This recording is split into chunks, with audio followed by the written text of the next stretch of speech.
Is it Lene? Pretty name. And Candy and Steve and Lon and Shannon. I feel like that old, forget it, I'm not going to date myself, where the host on the television show on the little black and white screen, she'd hold up this magic mirror and she'd recite everybody's names. All right, wonderful. We are live now, and I will let you introduce yourselves, talk about the tradition, what you're going to talk about today, and thank you all for joining. Thank you for having us, Lawrence.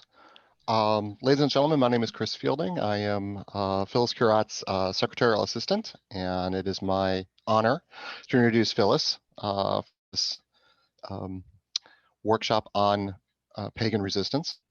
Phyllis Curat is one of America's first public witches, one of the first public Wiccan priestesses.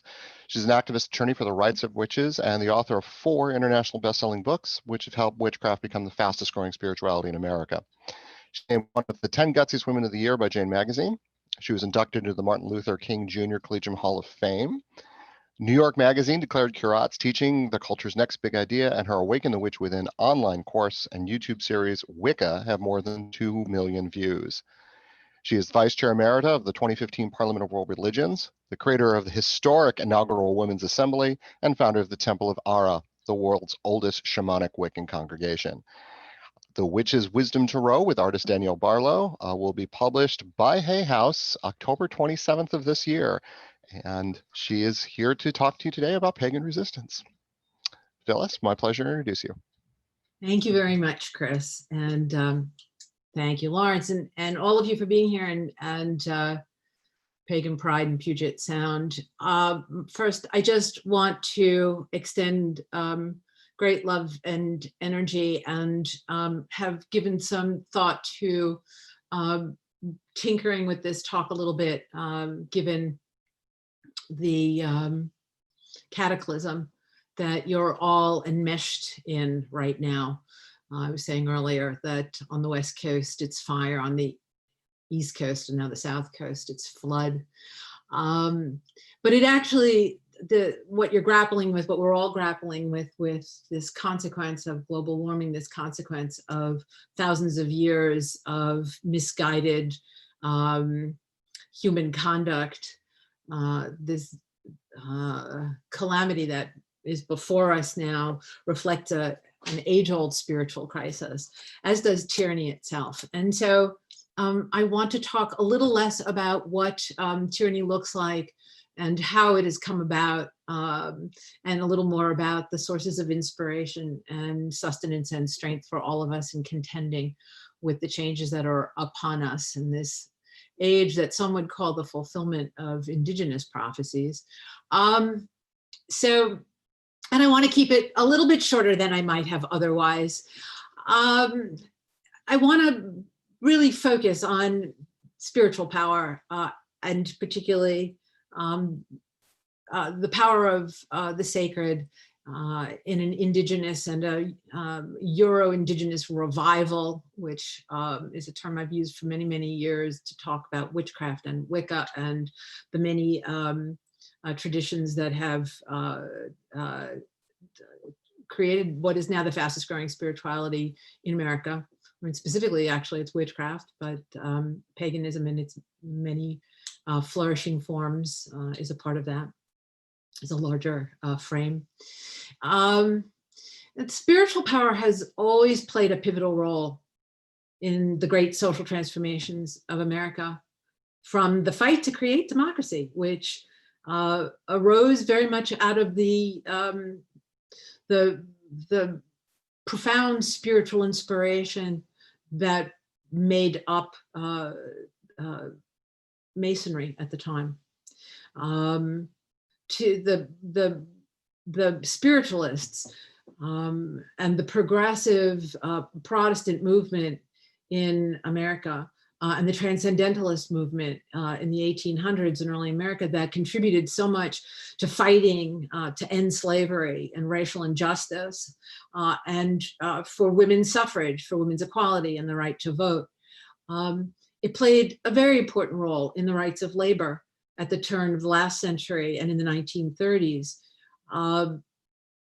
And and it continues to do so in the modern racial justice movement, the civil rights movement, and the movements for economic justice and for environmental well-being, finally. I think the one thing that is missing from the success of the environmental movement is, in fact, its spiritual inspiration. And I kind of want to speak a little bit to that. But I find that the movement for remedy of all of these sufferings and,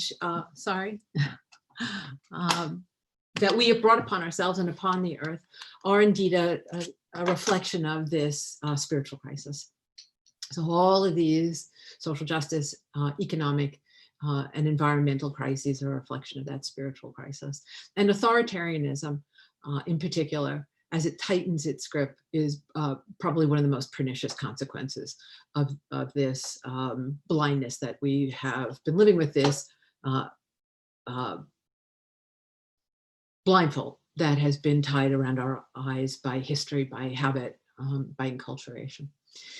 In the midst of cataclysms, I'm not going to spend a lot of time trying to persuade you about the onset of American fascism. It's like a Cassandra's curse. I've been talking about this since the early 2000s. In 2004, 5, 6, I was giving a lot of lectures around the pagan community, warning about the early signs of authoritarianism in America, and going into detail into the various characteristics of tyranny so that people could begin to recognize that it was in fact playing out. And I would recommend my YouTube office hours from February of this year, 2020, which was about finding strength in a time of tyranny. And I went in great detail into the historical origins of basically a fascism in the United States, and what it looks like and how to recognize it, and what's been going on, particularly since the end of the Nixon era, and the various movements that have contributed to the end game that we're now experiencing. So I don't want to spend a lot of time trying to persuade you that we are confronting fascism. It is a fact. It is true. One of the great tragedies is that so many people are not aware of it, and by the time they awaken to it, it will probably be, it could be too late. But those of us who are capable of seeing, of removing the blindfold, and of finding ways, not just of engaging in activism to right the wrongs that have been the consequence of thousands of years of misguidedness and blindness, but to in fact inspire what emerges on the other side of these crises, of these calamities, of these challenges that we're facing now. So if you're interested in the history of the polite fascism of the Republican one-party rule strategy that emerged in the 80s, about which I wanted to write a book, but I was told by my agent that no one would be interested in what a witch had to say, and which I now hear from lots of political scientists. I highly recommend that talk, and it'll give you a good solid grounding in all of this stuff. Because as I said, I've been a Cassandra and talking about it for a very long time. And it also, I go into a little bit more in the characteristics of tyranny so that you're able to discern it more clearly. But it's all around now, and it is finally the topic of conversation in mainstream media, which it wasn't and should have been, certainly over the last 10 years and clearly over the last 4 or 5. And my hope is that, that people are not coming to an awakening too late. But one thing I know, as a practitioner of an indigenous revival and an earth-based wisdom tradition, one of the great laws of creation, one of the great laws of nature, which is in fact a spiritual law, is that every cycle of destruction and conclusion, every period of Kali Durga, every death is followed by a rebirth. And it is difficult to live through the traumas of destruction and devastation and the breaking down of things, but it is an initiatory path. It's a path that Indigenous peoples have always walked. It is a part of many witchcraft and pagan traditions, as they are themselves returning to life. It is the path of unmaking in order to make again. And for me, the question that I most want to talk to you about is how our spiritual perspective, how our values, how our practices, how our experience of the divinity of creation can be a source of strength, can be a source of inspiration, can be a source of courage, a clear vision of our values, of what it is that we are fighting for and not just fighting against, an inspiration for our own personal activism on behalf of life and Mother Earth herself, as a source of sustenance as we go through this difficult period. I have given a lot of thought lately also in the passing of the great lions of the civil rights movement, one after another. I've given a lot of thought about Martin Luther King. It was a privilege of mine to be inducted into his collegium of clergy and scholars, and something that I felt totally unworthy of and still do, but came to understand it not as a reward for something accomplished, but as an inspiration for what to do with the time that I have left here, whatever that is. And I went looking back. I was young, but well familiar with the civil rights movement. My mother was, in fact, gave up her master's degree at Columbia during the 1930s to become a community organizer and civil rights activist with the NAACP. And lots of stories there. So it's something that I grew up sensitized to and aware of as part of a larger frame of my family and my upbringing. And I was 14 at the time of the murder of Martin Luther King, so young, but the measure of his inspiration was so profound and so great that of course, it lives on today. And I mean, even the FBI, knew him to be the greatest threat to ongoing and systemic racism. In the power of his persuasion, in how articulate he was, how deeply he spoke from the conviction of spirit. And the power of the Black church was extraordinary in providing the foundations, not just for the organization of the civil rights movement, but of course for the depth and the fervor and the certainty of the commitment that it took to face death, because that's what you did when you were an activist, and even now, on behalf of racial justice. And the church and Christianity, but the Black church's interpretation of Christianity was the catalyst. It was the sacred fire that burned in his spirit, and that in turn inspired hundreds of thousands, millions of people who heard him, of course, Black and white. And so I went back and I was looking at some of his quotes. And of course, there's a famous one about the arc of justice, but it was fascinating because, there's magic, right, and synchronicities. And what kept coming up as I was looking through my old books and some of my notes and a little online was over and over again was love. Right? So a quote, "That's love, you see. It is redemptive.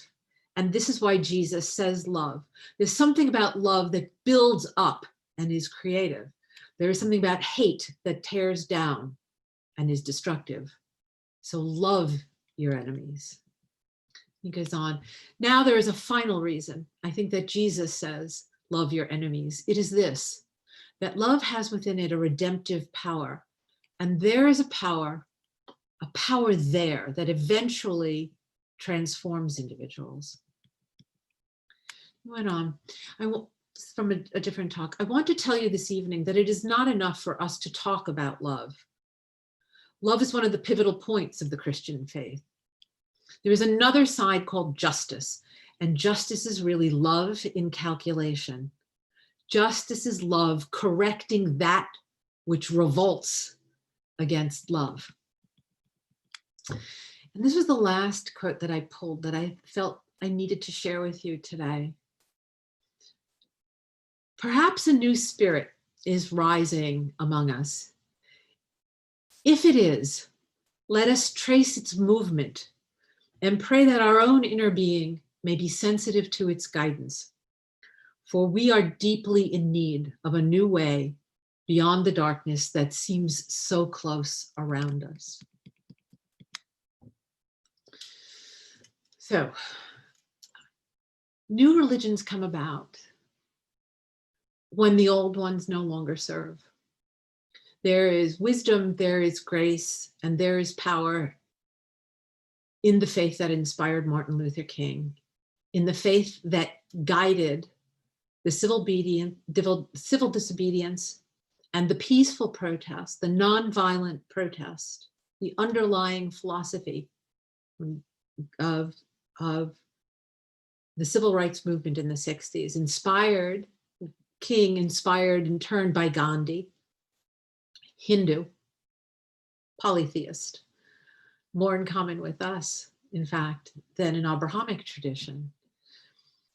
But that spirit of inspiration passes from one faith to another, I think in part because spirit expresses itself always as love. And it's not something that I hear people talk about very much in witchcraft or Wicca or paganism in particular. But to me, it is the most eloquent expression, the most profound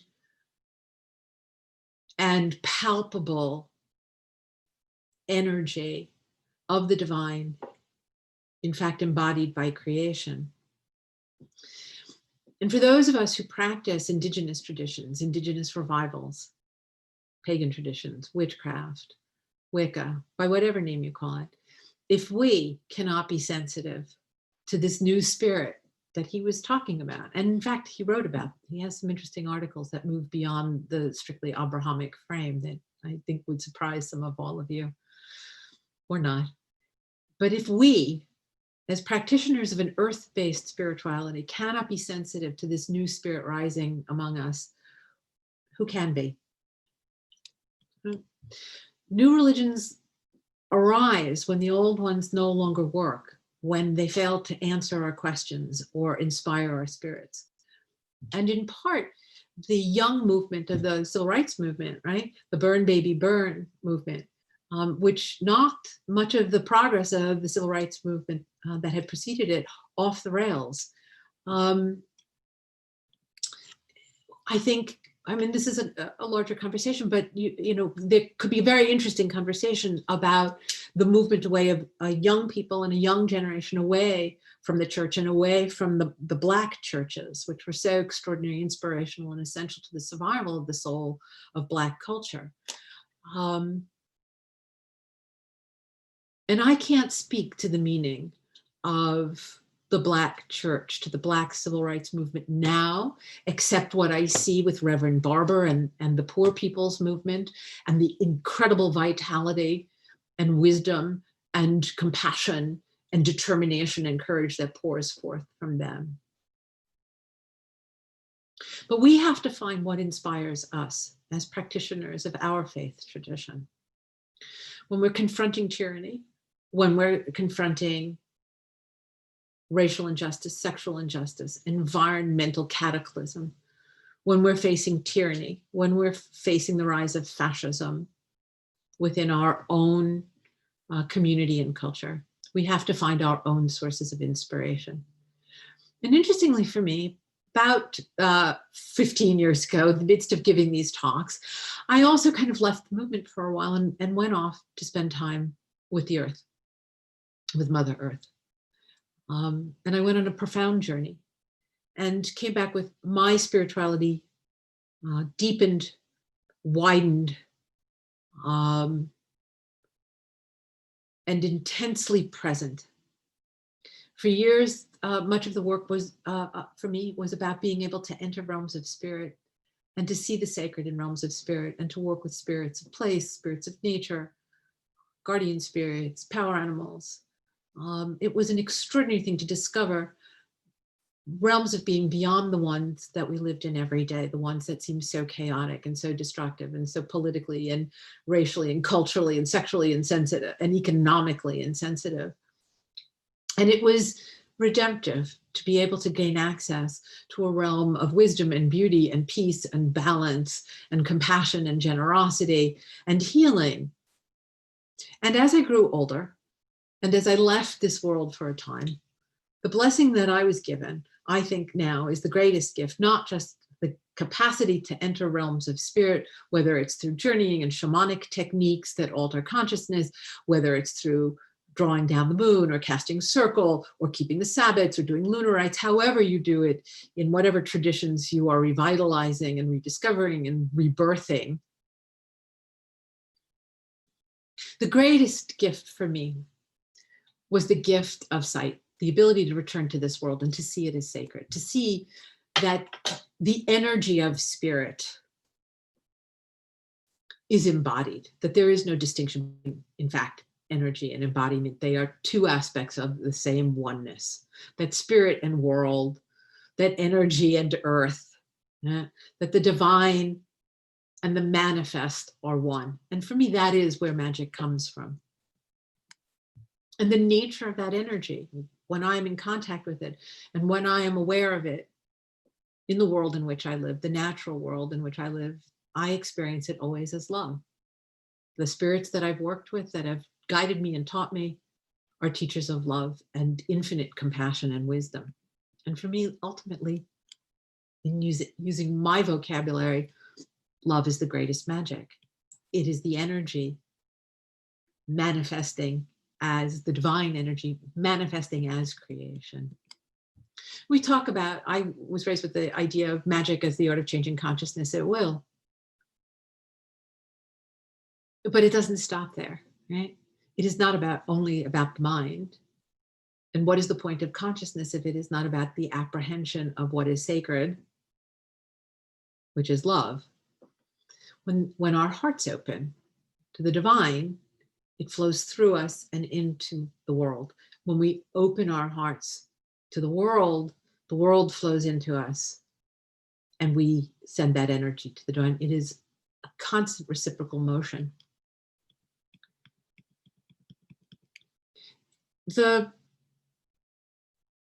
source of inspiration now, and of course, in the midst of the burning and the flooding and the poisoning and the turning orange of the skies and the dying of the animals and the half of creation right now. We are 30 years ago when I first became involved with the Parliament of the World's, 20 years ago, a little more. When I first got involved with the Parliament of the World's Religions, there was talk by Gerald Barney, and he talked about what was coming in Cassandra's Curse. We are now in the midst of it, and it's accelerating much more rapidly. And one of the things that we were warned of is the destruction of, at this point, almost half the species of the planet and the unraveling of the web. When I left the human world, I went into nature and went for a time into a state of profound and deep grief. And it lasted for many years. And I can only speak of it now as a kind of terrible depression. A depression so deep and so pervasive, a feeling of weakness and helplessness, of smallness, of being one tiny individual in a world so far beyond my influence or control that there was nothing that I could possibly do. No magic that I could make as a single person in any way could be sufficient to remedy the damage of thousands of years and millions of people and those in power now who exercise, the levers of power. I felt helpless. I felt bereft. I felt as broken as the earth itself. And of course, for those of us practicing this kind of spirituality, it's inevitable that you cannot be connected to creation. You cannot be connected to the sacred. You cannot be connected to magic without experiencing the loss and the devastation. When your heart opens, it breaks. And for a long time I said, well, there's a hole in my heart. And lo and behold, for those of you who know a little bit about me, you know that we recently discovered that it wasn't just a metaphor, that I indeed had a hole in my heart. And I used to say, it's all right. Somehow or other we'll learn to grow a larger heart around the hole. And the truth was that I was devastated and unable to figure out how to grow that larger heart around the hole. And years into this feeling of devastation and inadequacy and grief, the mother whispered to me, I was sitting in my garden, my very green garden, where I should have been grateful and content and peaceful because of its beauty and balance and generosity. I was bereft, and I heard her, and she spoke to me, and she said, "You're not useful to me like this. You are not useful in this state of grief. You are not useful in this despair. You are not useful in this sense of helplessness. And if you cannot come forward from it, I'll find someone else." And I had enough ego left. Most of it had been ground to dust. What negative ego? What was, no, tell me what to do and I will do it. Just like, but how do I return from this abyss? And she told me to breathe. And I began to breathe. And in that breathing, she brought me back to life. She brought me back into context. She placed me in connection to the world that I have been in connection with, that you are in connection with from the moment of your birth. The first thing you did was breathe, was bring in the breath of life that is the gift of I'm turning this way because I'm in my office and I'm surrounded by green trees. Every breath that you take in is a gift of life from them. And every breath that you exhale, in contrast to what we've been told, exhale the toxins, exhale the stress, exhale the garbage and the waste. It is not that at all. It is what you create, the breath of life that leaves your body and is accepted with love and gratitude by the green plants that depend upon it. We are in mutual relationship. And she had me sit and breathe, which I now do every day. I call it green breathing. And in that moment of bringing my attention, not just to quieting my mind, but to being fully present in what is actually happening in the moment of the breath that is brought in, and the blessing and the gift of life and the energy of love and joy that I experience, that they are giving me, that the plants are giving me, and my exhalation, my return of my gratitude and the breath of life that I am creating for as long as I am here, that I can return it to them in this perfect balanced reciprocal dance. And I breathed and came back to life. And gradually she led me into one revelation after another, in the water and the fire and the earth itself, and in the revelation of her natural laws as spiritual principles. If there is one thing that witches and pagans and indigenous peoples all share, it is this understanding that spirit is not only in realms of spirit, but embodied by creation itself. That is the heart of our values. That is the heart of our spiritual wisdom. That is the source of our great inspiration. Everything that we need to heal ourselves, to heal the wound of this incredible separation that's gone on for thousands of years and that has ruptured and damaged and nearly destroyed the world in which we live. Everything we need, despite this devastation that is unfolding at rapid pace around us, is still here and is also within us. All we have to do is take off the blindfold, and our practices, as simple as breathing, can show us the reality of the divinity of the world in which we live. And that is the source of our inspiration. That is the source of the breath of life, of the nourishment that we eat every day to sustain our bodies, of the energy that inspires and sustains our spirits, of the blessings of the world in which we live.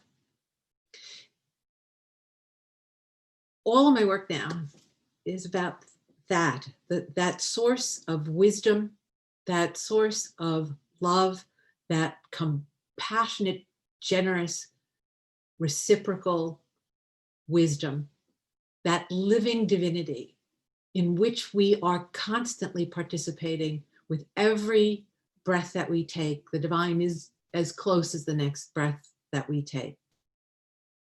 And it is from that connection, that intimacy, that's where magic comes from. That's the magic of creation, the great magic that we're meant to be participating in. And as I began to work with this and sit at the base of the tree and drink the water and listen and watch the birds and be in full humility in the face of all the mysteries that I had yet to learn, there was still a piece missing. And I felt that aside from the usual insecurity that I wasn't capable of sharing this in a way that could render full justice to it, that could be of value and inspiration to other people who are struggling as I was, who were depressed as I was, who felt helpless as I did, who might feel angry, and want to smash building, which I never felt, but which, a lot of young people do right now, which is not helping things. That, where,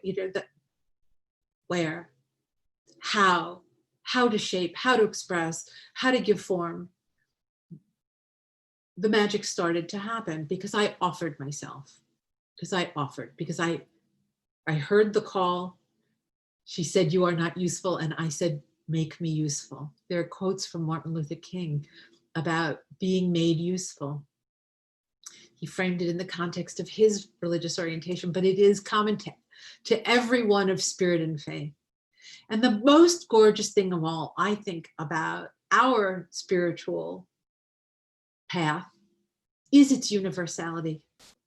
It would be as true for Martin Luther King today as it is for us, for Gandhi, I think for anyone who listens to the call of Mother Earth, who allows the blindfold to be removed, because we are all children of Mother Earth, because the divine is embodied by creation. So in trying to give shape to this, I began working. I wrote another book, Wicca Made Easy, a little book that I was asked to do, and I was tinkering with articulating it in the context of traditional Wicca. I had the opportunity to do the Witch's Wisdom Tarot, which has a lot of this material in it in a way that I hope will unlock that magic within you and that ability to see it in the world around you. And I was looking, though, it felt like there was a piece missing. And it came, of course, in the most magical and unexpected way. It came in the form of a lecture by a biologist, Janine Benrus. Find it, it's on a TED Talk from just that period when I was going through all of this, when it was sort of really fomenting. And it was before it got all, formal with the clicker. And she was talking about how nature provides a teaching, an example, a way of doing virtually everything that human beings need, whether it's a suspension bridge or a lens for your eye or an adhesive, whatever it is. Mother Nature has already done it. And she's done it without destroying the planet. Right? She said, what humans do is heat, beat, and repeat. Right? We burn fossil fuels, we beat the crap out of whatever it was, and we make something new, plastic or a table or whatever, right? But that's not how nature does it. There is no waste in nature. She was giving various examples, and she got to the end of her talk, like I'm about to get to the end of mine. And she said, well, there's one more, but I've run out of time. And of course, this was before it was all formalized, and the guy jumped up on stage and said, oh, no, keep going. She said, well, this is the one we can't figure out. This is the one we call nature's secret. I call it nature's magic, and all of my bells, of course, started going off. She said, we don't understand how this works. We've studied and we've seen it in all of the planet, all these systems, and we don't understand how it's possible. But what we have found is an organizing principle that air, made up of all of the gases in proper balance, and water and the earth itself, and the minerals and the nutrients that make up the soil, and all of the living things, the plants and the animals, the insects, the birds, everything, while taking care of themselves. She had this curly hair. She reminded me a little of Julia Childs. She said, huh, and making love, which I love, you know, and she's well, having a wonderful time. Well, all of creation, all aspects of creation, all beings of creation are taking care of themselves.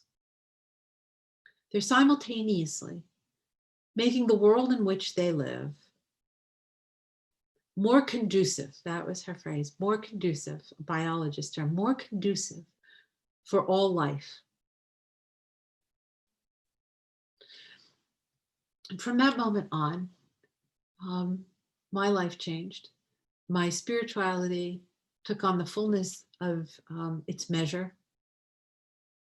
The inspiration that I was seeking to become more than my small self, to be inspired in full service to creation and to the magic of creation and to the great work that we are being summoned to at this time of crises and challenge and cataclysm, was offered to me. It's offered to all of us. Truly, divinity is no more than a breath away.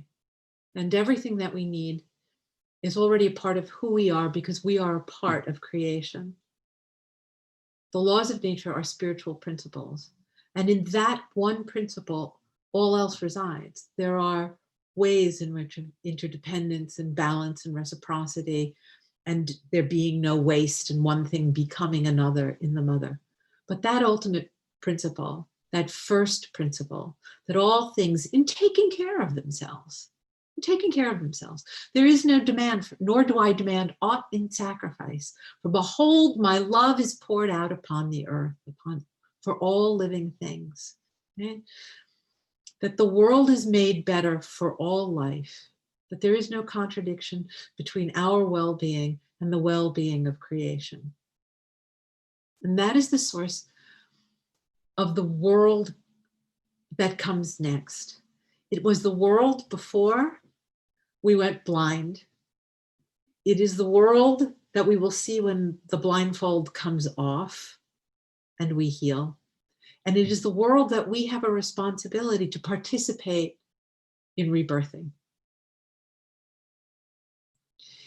All creatures live according to this first principle. The amoeba in my stomach, the huge, great trees outside my window, the air that I'm breathing, the water on the table next to me that I'll drink as soon as I stop speaking, the dog at my feet, all of creation lives, is organized, functions according to this first principle. Only we have forgotten. And so it is our task to remember. You will find it in your circles, you will find it in yourself, and you will first and foremost always find it in the natural world. You may not find it now in the natural world out of your door, and you may be running. I know. We ran from floods, and you're running from fires, but there is enough here. There is enough remaining. There is enough calling to us. There is enough embodying the divine, embodying the wisdom of the sacred. There is enough to sustain us in this journey back to life. If there's one magic we know, the gift of love is the gift of rebirth. So as we face great challenges, I urge you into the natural world, even if it is a potted plant on your windowsill. I urge you to the natural world within your body, to the blessing of the breath of life that you bring in, whether you can see the plants that are participating in it with you or not. There is inspiration in every breath. There is wisdom and life and the promise of rebirth in every breath. All of our practices bring us back into harmony with the natural world, and so into harmony with the divine. And it is from the earth itself that the wisdom comes, that the life comes, that the sustenance comes, that our inspiration, our guidance, our way back home to ourselves as part of a divine creation, back home to a creation that we recognize and treat as divine. How we create economies, how we create educations, how we create technologies that reflect this intimate interconnection in which, when we take care of ourselves, we make the world better for all beings. That is our moral credo. That is the true north of our moral compass. That is the true north given to us by Mother Earth herself, embodying the divine. And that inspiration is there for us with every breath you take, with every reawakening to the sun in the sky in the morning, with the first water that you drink, with the last water that you drink, with every morsel of food, with every moment that you spend attending to the wisdom and the power and the magic of creation.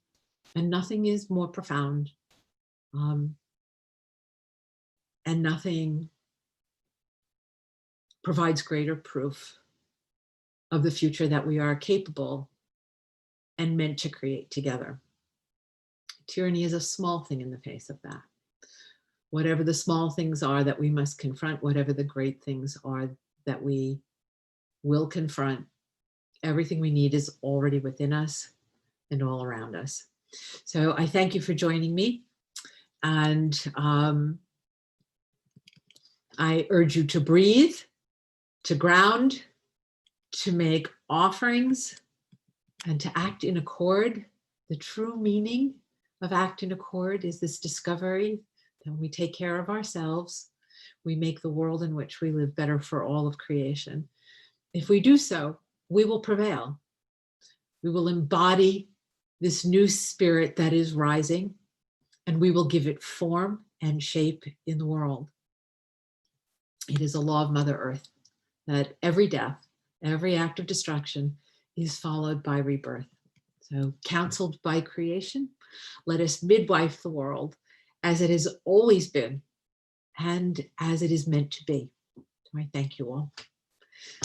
Blessings, be safe, be well, and act in accord. Phyllis, thank you so much. That was so powerful, so soul-stirring and moving. We do have a few minutes left if you'd like, or we could wrap up right now and give you back some time.